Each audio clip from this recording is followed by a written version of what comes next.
In this video, we'll cover how to use boards, lists, and cards effectively to organize your projects. These are the three core components of project management software, and mastering them can take your productivity to the next level. We'll start with boards. Think of boards as your high-level overview. This is where you set the main categories of your project. For example, if you're managing a content creation project, you could have a board for planning, another for production, and another for review. The goal here is to visually break down the workflow into different stages or departments. By organizing your project into boards, you get a snapshot of where everything stands. Next, let's talk about lists. Each board you create will have multiple lists within it. These lists allow you to break down the stages even further. In the planning board, for instance, you might have lists like ideas, research, and outline. These lists act as containers for your cards. A good rule of thumb is to make sure each list represents a task that can be easily tracked and completed. Now let's dive into cards. Cards are the heart of your project. They hold all the specific tasks or items that need attention. Each card should be treated as an individual action item, like write blog post, find image for post, or edit video. When you add cards, you can assign them to team members, set deadlines, and add attachments like files or links.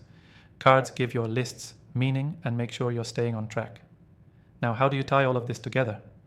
The key to success with boards, lists, and cards is to keep everything organized, but flexible.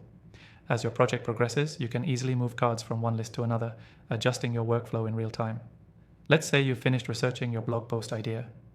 You'd move that card from the research list to the outline list, and then to the write blog post list. This helps everyone see where things stand and where action is needed next. Remember, the most important part of using boards, lists, and cards effectively is keeping everything clear and updated. It's easy to let things pile up, so make sure you're constantly moving tasks along, updating your boards, and reviewing your lists. To wrap up, the key takeaway from this video is that boards, lists, and cards should work together in a way that gives you a visual roadmap of your project. Use boards to organize at a high level, lists to break down tasks, and cards to track individual actions. Keep your system dynamic, moving tasks from one list to the next as they're completed. If you want to follow along with what we've shown today, be sure to check the description for an exclusive free trial of our software, just for viewers of this channel. It's a great way to start organizing your tasks today. Quick recap: boards give you the big picture, lists break down that picture, and cards track the small details. Keep everything moving and updated for the best results. Thanks for watching.